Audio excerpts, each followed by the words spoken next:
الحمد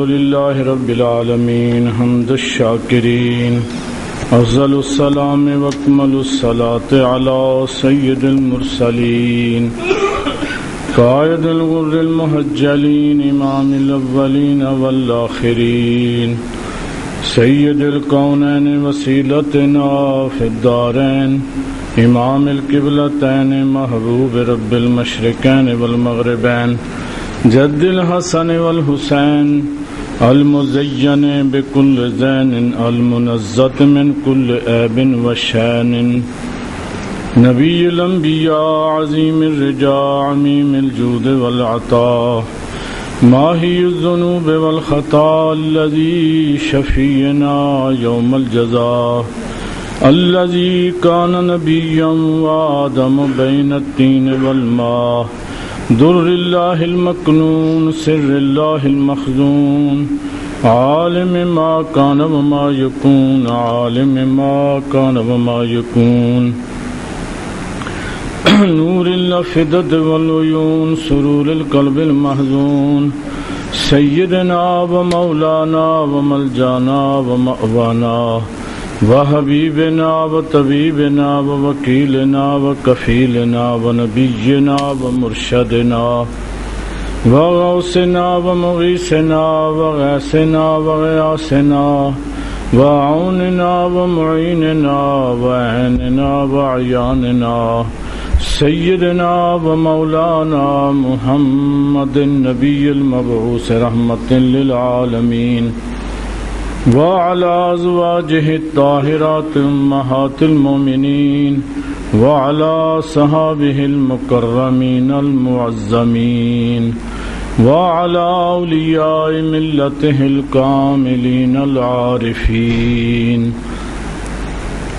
وعلماء أمته الراشدين المرشدين وعلينا معهم أجمعين اما بعد اعوذ باللہ من الشیطان الرجیم بسم اللہ الرحمن الرحیم قل ان کنتم تحبون اللہ فاتبعونی یحببکم اللہ صدق اللہ مولانا العظیم وبلغنا رسولہ النبی الکریم ونحن على ذلك لمن الشاهدين والشاكرين والحمد لله رب العالمين درود پاک الصلاة والسلام عليك يا رسول الله وعلى آلك وصحابك يا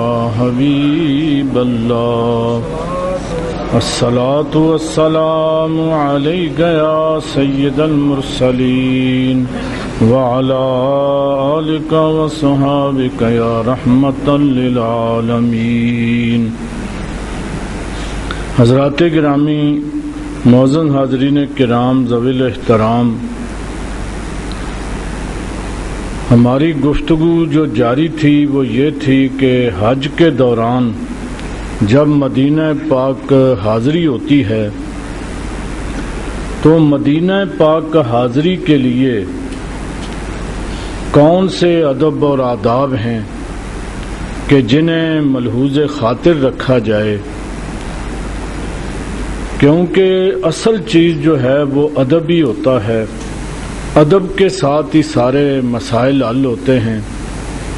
تو اس سلسلے میں جو میں نے عرض کیا تھا کہ اصل جو کچھ مدینہ پاک کے اندر ہے وہ سارا حضور آقا دو عالم حضور سید عالم صلی اللہ علیہ وآلہ وسلم کی موجودگی کی وجہ سے ہے، آپ کے قدموں کی برکت کے ساتھ ہے، یعنی کہ مسجد نبوی شریف وہاں پر موجود ہے۔ یہ نہیں ہے کہ مسجد نبوی کی وجہ سے حضور کی فضیلت ہے، نہیں، بلکہ حضور کی وجہ سے مسجد نبوی کی فضیلت ہے۔ وہاں ریاض الجنہ موجود ہے، وہ حضور کی برکت کے ساتھ ہے۔ وہاں جو کچھ بھی ہے اگر جنت البقیع کا سلسلہ ہے، باقی سلسلے ہیں، وہ تمام کے تمام ہمارے آقا حضور سرور کائنات صلی اللہ علیہ وآلہ وسلم کی موجودگی ہے، تو مدینہ پاک کا ادب دراصل حضور کا ادب ہے، کیونکہ آپ کی نسبت کی وجہ سے سارے کام ہوتے ہیں۔ اگر حضور وہاں تشریف نہ لاتے، آپ وہاں پر قیام نہ کرتے، تو کس نے وہاں جانا تھا اور کون وہاں مدینہ پاک کو سمجھتا یا دیکھتا؟ دور دور سے لوگ وہاں ایک جھلک دیکھنے کے لیے آتے ہیں، تو وہ سارے کا سارا ہمارے آقا حضور سرور کائنات کی برکتیں ہیں وہ، اور آپ کی وجہ سے ہی ساری بہار ہے، اور آپ کے ہونے کی وجہ سے اللہ پاک نے اس کو اتنی عظمت عطا فرمائی۔ تو اصل میں جس بندے کے دل کے اندر جتنا حضور کا مقام ہوگا، جتنا وہ حضور آقا دو عالم کا ادب کرتا ہے، اتنا ہی مدینہ پاک کے آداب اس کے اندر پیدا ہوں گے۔ جتنی بندے کے دل کے اندر محبت ہوگی، محبت خود آداب سکھا لیتی ہے۔ محبت ایک ایسا ایک طریقہ کار ہے کہ جس میں بڑے ہی ادب آداب خود بخود آ جاتے ہیں۔ تو جس بندے کو حضور آقا دو عالم سے محبت ہوگی، تو اس محبت کا تقاضا یہ ہے کہ وہ ادب کرتا ہے، لیکن بہت سارے لوگ جو ہیں وہ محبت کے تقاضوں کو نہیں سمجھتے۔ تو میں نے کوئی پچھلے جمعے، گزشتہ جمعے کے اندر کچھ اجمالی طور پر اختصار کے ساتھ کوئی 2-3 چیزیں پیش کی تھیں۔ ان میں پہلی بات یہ تھی کہ ہمارے آقا کی محبت کا تقاضا یہ ہے کہ بندہ باوضو رہے۔ پہلی آپ کی محبت کا تقاضا یہ ہے کہ جو بندہ دعویٰ کرتا ہے کہ مجھے اپنے آقا حضور سرور کائنات کے ساتھ محبت ہے، وہ دیکھیں کہ وہ باوضو رہتا ہے کہ نہیں رہتا ہے۔ ویسے انجمن عاشقان رسول بنا لینا یا اور محبان نبی بنا لینا یہ ایک الگ بات ہے، لیکن اصل ہمارے علماء کرام اور صوفیاء فرماتے ہیں کہ جس بندے نے بھی اپنے آقا حضور سرور کائنات سے محبت کرنی ہے، اس کا پہلا تقاضا یہ ہے کہ وہ باوضو رہے۔ اور کیوں یہ تقاضا ہے؟ اس کی وجہ کیا ہے؟ وجہ یہ ہے کہ جس بندے کے ساتھ آپ کو محبت ہوگی اس کا ذکر زیادہ ہوتا ہے، اس کی بندہ بات کرتا ہے، گفتگو کرتا ہے۔ ہمارے آقا حضور سرور کائنات کے ساتھ اگر محبت ہے تو اس بندے نے آخر ان کا ذکر بھی کرنا ہے، حضور کی یاد کرے گا، حضور کا کسی نہ کسی بہانے کے ساتھ کوئی ذکر کرے گا۔ ہمارے آقا کا ذکر محبت والے بغیر وضو کے نہیں لیتے۔ محبت والے لوگ بغیر وضو کے حضور کا اسم گرامی جو ہے وہ اپنی زبان پر نہیں لاتے۔ بڑا مشہور واقعہ ہے، محمود اور ایاز کو آپ جانتے ہیں۔ ایاز کے بیٹے کا نام کہتے ہیں کہ محمد اس نے رکھا ہوا تھا، تو محمود جب بھی اسے بلاتا تو بڑے پیار کے ساتھ بیٹے محمد کہتے، اور ایک دن اس نے نام نہ لیا، ویسے ہی کہا کہ بیٹا ادھر آؤ۔ تو ایاز کو بڑا محسوس ہوا کہ آج میرے بیٹے کا نام نہیں لیا، تو اس نے جب خلوت ہوئی، بات چیت ہوئی، تو کہا کہ آج مجھے محسوس ہوتا ہے کہ شاید آپ میرے بیٹے سے ناراض ہو گئے۔ آپ نے فرمایا کہ کیسے ناراض ہو گئے، یہ کیا بات تم کرتے ہو؟ کہ وہ کہنے لگا کہ میں نے جب بھی دیکھا تو آپ بڑے پیار سے اس کا نام لیتے، آج نام نہیں لیا۔ کہنے لگے کہ اصل بات یہ تھی کہ نام میں نے اب بھی لینا تھا، لیکن میرا وضو نہیں تھا، اور تمہارے بیٹے کا نام ہمارے آقا کے نام پر ہے، اور میں نے آج تک جب بھی حضور کا اسم گرامی اور نام اپنی زبان پر لایا ہے تو باوضو لایا۔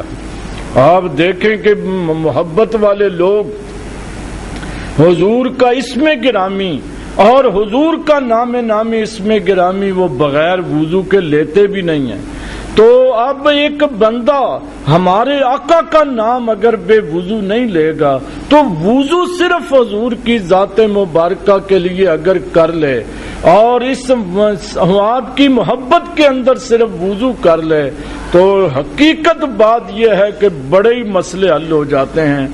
یعنی کہ اگر آپ باوضو ہو جائیں گے، نماز کے اندر سب سے مشکل کام وضو ہے. یعنی سردیوں کے اندر کوئی بندے نے کپڑے پہنے ہوں تو وہ بعض اوقات وضو کی وجہ سے وہ نماز سے رہ جاتا ہے. تو وضو ہی اصل بات ہے. اگر آپ وضو کر لیں گے تو آپ نمازی بن جائیں گے، آپ وضو کر لیں گے تو دیانتدار بن جائیں گے. دیکھو کہ ہمارے آقا کی ایک تقاضا پورے کرنے کے ساتھ کتنے مسئلے حل ہوتے ہیں، بندے کا سلسلہ ہی بدل جاتا ہے. حضور آقا دو عالم کی جس طرح کے سارے صوفیاء فرماتے ہیں کہ حضور کی محبت بندے کے دل کو پاک کرتی ہے، اس کی زبان کو پاک کرتی ہے، اس کی نگاہوں کو پاک کرتی ہے، اس کے کانوں کو پاک کر دیتی ہے، اس کے خیالات کو پاک کرتی ہے، اور اس کے جتنے بھی سوچ اور فکر ہے اس کے اندر پاکیزگی اور طہارت پیدا ہوتی ہے. کیونکہ وہ محبوب ہیں. ہمارے آقا کی ذات مبارکہ وہ ذات ہیں کہ جنہیں اللہ بھی جن سے محبت کرتا ہے. صحابہ محبت کرتے ہیں، پتھر محبت کرتے تھے، جانور محبت کرتے تھے. ہر چیز جہاں سے آپ گزرتے ہر چیز نے ہمارے آقا کے ساتھ محبت کی ہے. اور جب آپ محبت کے تقاضے کے تحت آپ باوضو ہو جائیں گے اور باوضو ہو کر آپ رہیں گے تو یقین جانیے کہ آپ کے اندر ایک انقلاب پیدا ہوگا. آپ کا کردار بدلے گا، آپ کی سوچ بدلے گی. بلکہ اپنے بچوں کو آپ باوضو بنائیں اور انہیں بار بار کہیں کہ جب بھی تمہارا وضو ٹوٹے تو ساتھ ہی وضو کر لیں. جس طرح بندہ پیشاب وغیرہ کرتا ہے تو استنجا کرے، تو اس کے ساتھ اگر باوضو بھی ہو جائے تو یہ سونے پر سہاگا ہوگا اور بندے کی تربیت ہو جاتی ہے اور اس میں تبدیلیاں پیدا ہوتی ہیں اور اس میں انقلاب پیدا ہوتا ہے. اگر ہمارے آقا کی ایک محبت کا تقاضا پورا کیا جائے تو اس کے ساتھ یہ تبدیلیاں آتی ہیں، تو باقی آپ تقاضے پورے کریں گے تو کتنی تبدیلی آئے گی. یہ آپ اس بات پر غور و فکر کریں کہ حضور کے ساتھ محبت کا جو دعویٰ کرے گا وہ اس کو سب سے پہلے باوضو رہنا ہوگا. اور باوضو ہو کر جب بندہ باوضو ہو جائے گا تو تبدیلی شروع ہو جائے گی، انقلاب شروع ہو جائے گا، فکر بدلنی شروع ہو جائے گی اور اس کے اندر مکمل طور پر اللہ پاک تبدیلی پیدا کر دیں گے. اور آپ نے باقی رہ گیا کہ وضو کے جتنے گناہ جو معاف ہوتے ہیں، وضو کی باقی برکتیں، ان پر ہم بات نہیں کرتے. لیکن ایک بات جو ہے وہ لازمی ہے کہ جو بندہ حضور کی محبت کے اندر باوضو ہوگا تو وہ لازمی جو ہے وہ درود پاک پھر پڑھے گا، وہ اللہ پاک کا ذکر بھی کرے گا. کیونکہ اب اس نے جب محبت ہے تو اس کو درود پاک، کیونکہ جس کے ساتھ محبت ہوگی اس کا وہ ذکر زیادہ کرتا ہے. اگر حضور کے ساتھ محبت ہے تو پھر اس کا تقاضا ہے کہ وہ درود پاک پڑھے. اور درود پاک جب پڑھے گا تو یا ایھا الذین آمنوا صلوا علیہ وسلموا تسلیما، اللہ پاک کا حکم پورا کرے گا. یہ چونکہ اللہ پاک نے حکم دیا ہے اس لیے درود پاک پڑھنا عبادت بھی ہے صاحب، کیونکہ بندہ اللہ تعالیٰ کا حکم پورا کر رہا ہے. اور حضور پر درود پاک بھی ہوگا اور عبادت بھی ہوگی، محبت بھی بڑھے گی.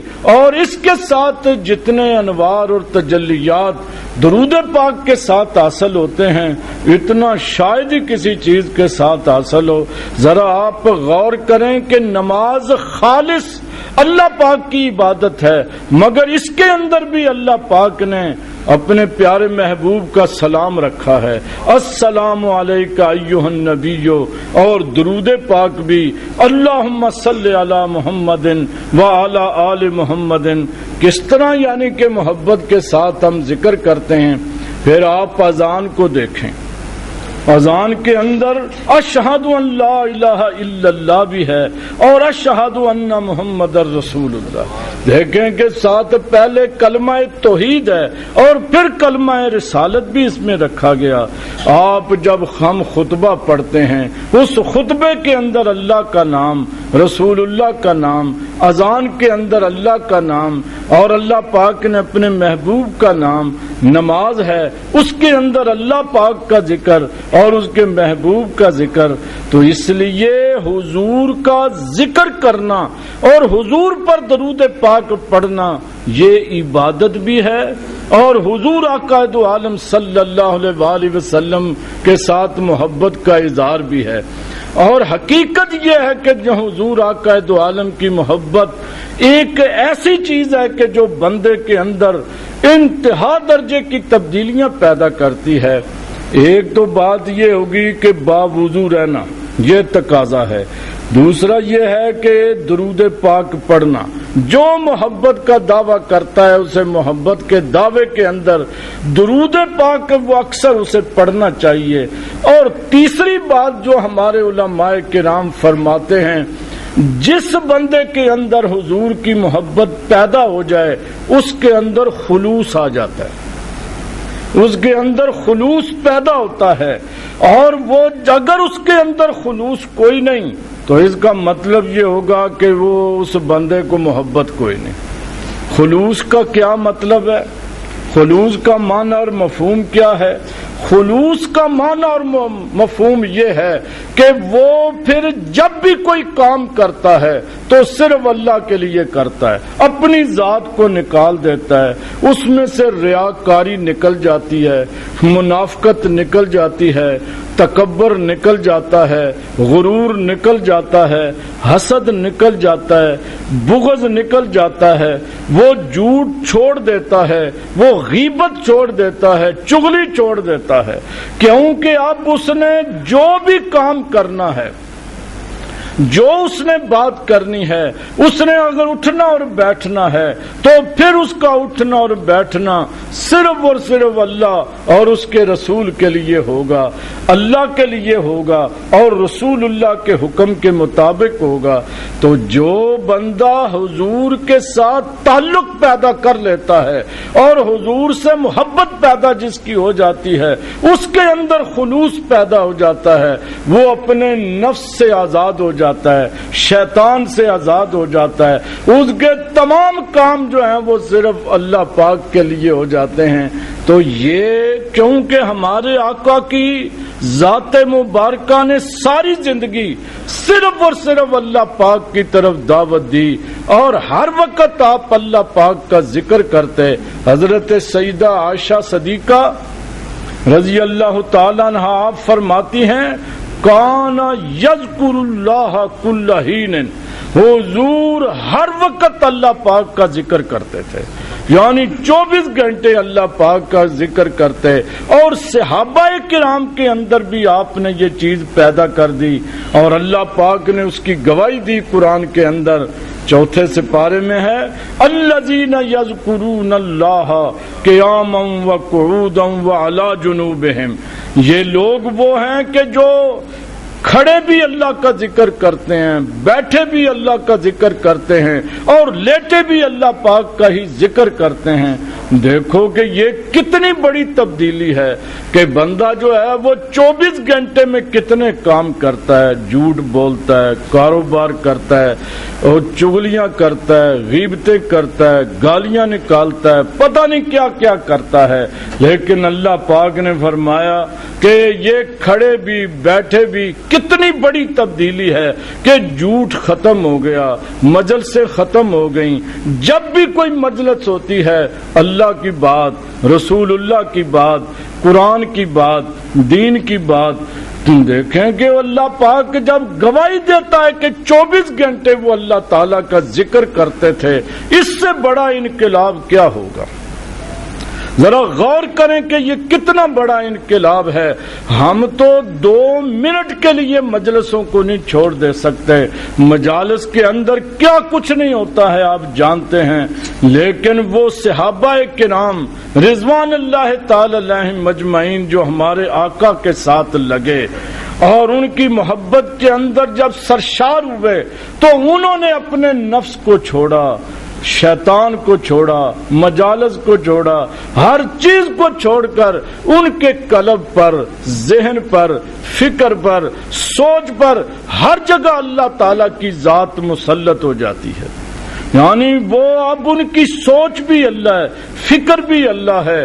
یعنی وہ اگر سوچتے ہیں تو اللہ کے بارے میں، اگر فکر کرتے ہیں تو اللہ کے بارے میں، ذکر کرتے ہیں تو اللہ کے بارے میں، کوئی ان کی اور سوچ ہی باقی نہیں رہتی ہے. یہ کتنا قلب و نظر کا انقلاب ہے، یہ کس قدر بڑا انقلاب انہوں نے پیدا کیا. جس طرح کے مفکرین فرماتے ہیں ہمارے آقا کا یہ معجزہ بہت بڑا ہے کہ آپ نے سورج کو موڑا ہے، یہ بہت بڑا معجزہ ہے کہ آپ نے چاند کو توڑا، بہت بڑا معجزہ ہے کہ پتھروں نے گواہی دی، درختوں نے شہادت دی، لیکن ان سب سے بڑا معجزہ جو ہے انسان کو بدلنا ہے، انسان کے اندر انقلاب پیدا کرنا ہے. آپ کا بہت بڑا معجزہ ہے کہ حضرت سیدنا صدیق اکبر جیسے انسان تیار کیے، حضرت عمر فاروق جیسے لوگ تیار کیے، حضرت عثمان غنی، حضرت مولا علی شیر خدا. ذرا ایک ایک نگینے کو دیکھیں کہ کس طرح آپ نے بندے تیار کیے، وہ بھی بڑے معجزات ہیں. مگر آپ نے جو فکر و نظر کا انقلاب پیدا کیا، انسانوں کو بدلا، ان کی سوچ بدل گئی، ان کے کردار بدل گئے، وہ بالکل جو ہے وہ ایک نئی دنیا کے انسان لگتے تھے. یہ بہت بڑا معجزہ ہے اور اصل کام یہی ہے. اور یہی بات ہم کہتے ہیں کہ صحابہ کرام نے بھی آگے یہی کیا. ہمارے اولیاء کرام، صوفیاء کرام، علماء کرام، آپ نے اگر یہ دیکھنا ہو کہ کسی کا کام دیکھنا ہو تو یہ دیکھیں کہ اس بندے نے کتنے نمازی بنائے ہیں، اس نے کتنے تہجد گزار بنائے ہیں. حضرت خواجہ نظام الدین دہلوی رحمت اللہ تعالی علیہ کے بارے میں آتا ہے جب حضرت خواجہ صاحب نے، بابا صاحب نے انہیں دہلی میں ڈیوٹی لگائی تو 1 مہینے کے بعد دہلی کے بازار جہاں قریب قریب رہتے تھے سارے رات کو تہجد پڑھنا شروع ہو گئے. یعنی اتنا بڑا انقلاب کہ سارے تہجد گزار بن گئے، نمازی بن گئے.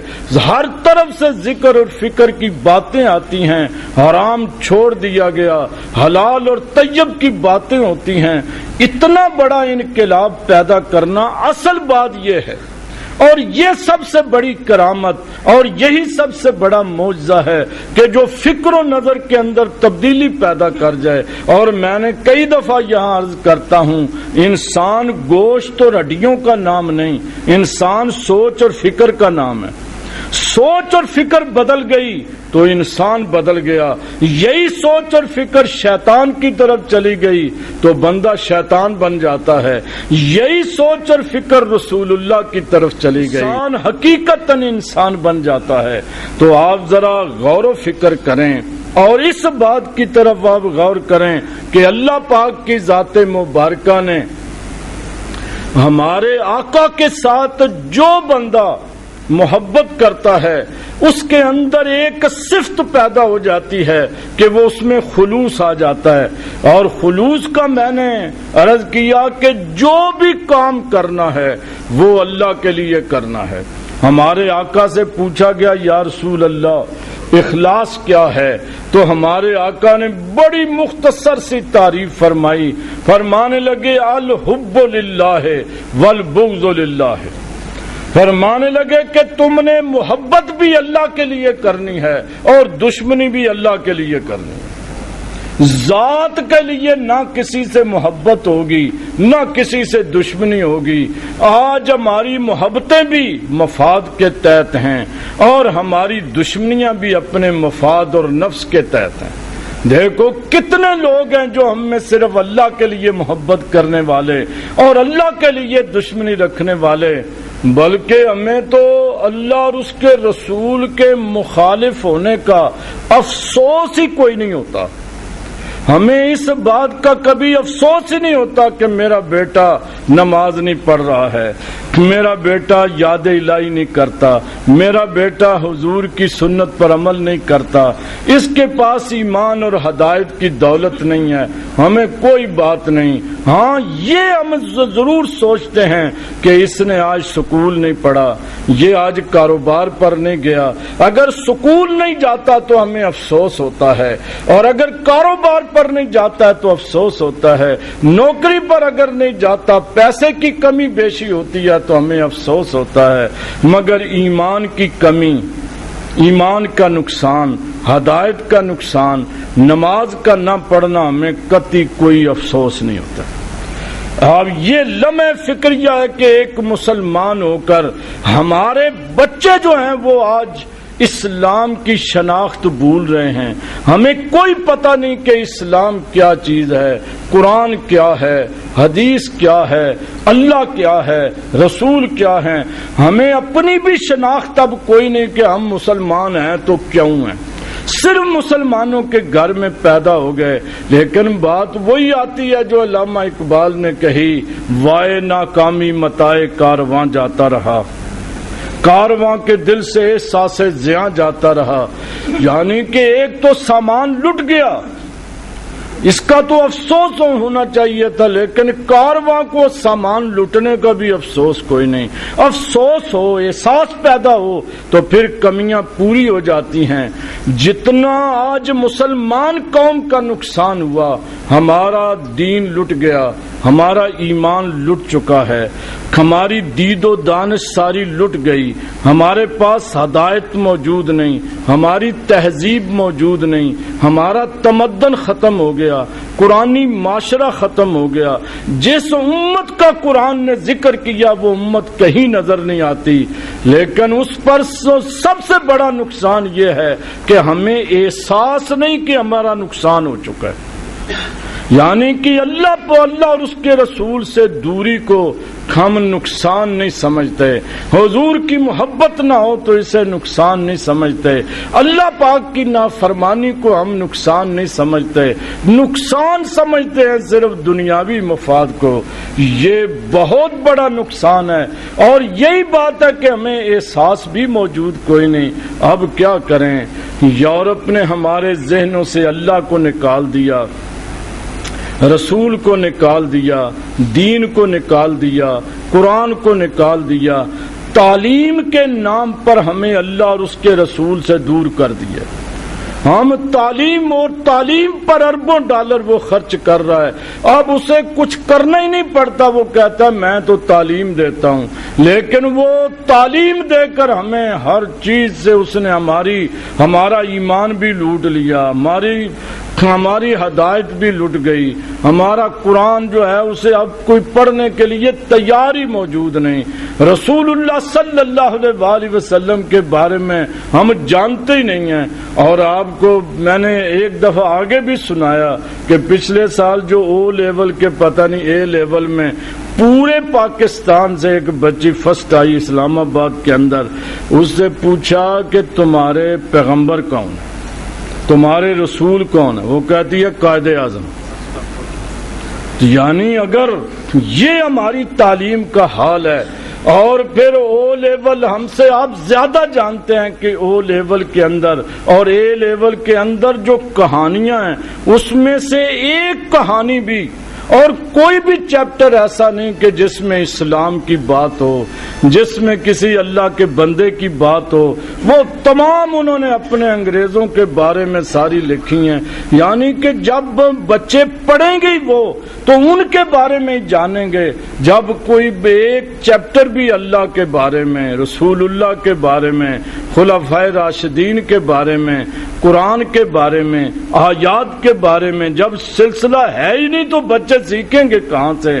ہماری شناخت تک ختم ہو رہی ہے، لیکن ہمیں افسوس تک موجود نہیں، ہمیں پتہ ہی نہیں چل رہا ہے کہ ہم کہاں پہنچ گئے، ہمارا کتنا بڑا نقصان ہو گیا۔ تو یہ جب تک ہم اپنے دلوں کے اندر رسول اللہ سے تعلق پیدا نہیں کریں گے تو ہمارے اندر یہ چیز نہیں آئے گی۔ اور صحابہ کرام اکثر اپنے کہا کرتے تھے اپنے گھر والوں کو کہ کہا کرتے تھے کہ علموا اولادکم محبت رسول اللہ، اپنی اولادوں کو حضور کی محبت سکھایا کرو، ان کے اندر حضور کی محبت پیدا کرو۔ حضور کی محبت میں نے پہلے جیسا کہ عرض کیا وہ تبدیلی لاتی ہے، وہ بندے کو پاکیزہ کرتی ہے، وہ بندے کا کردار بدلتی ہے، اس کے اندر انسان کے اندر انقلاب پیدا ہوتا ہے اور وہ سچ بولتا ہے، دیانتدار ہوتا ہے۔ یہ بندہ جس کے دل میں محبت ہوگی اور اس کا کردار خود بخود بدلنا شروع ہو جائے گا۔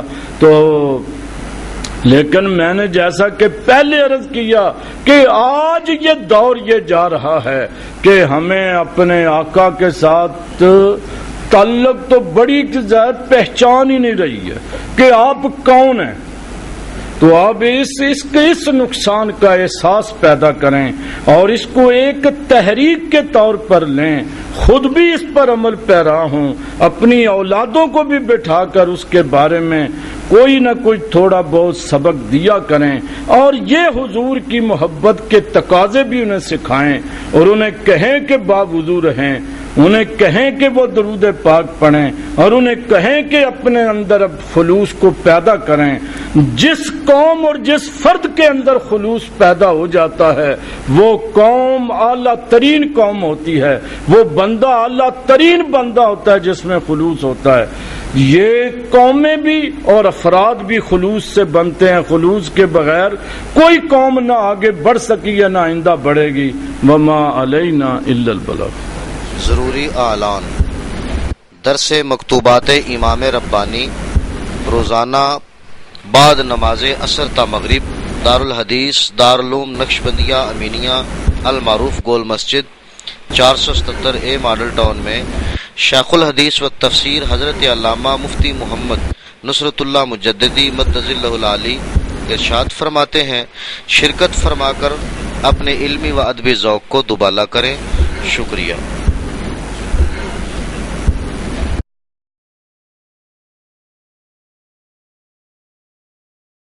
درس مکتوبات اور بیانات کی ڈیویڈیز حاصل کرنے کے لیے ان نمبرز پر رابطہ کریں: 0300 6429512 034565503006۔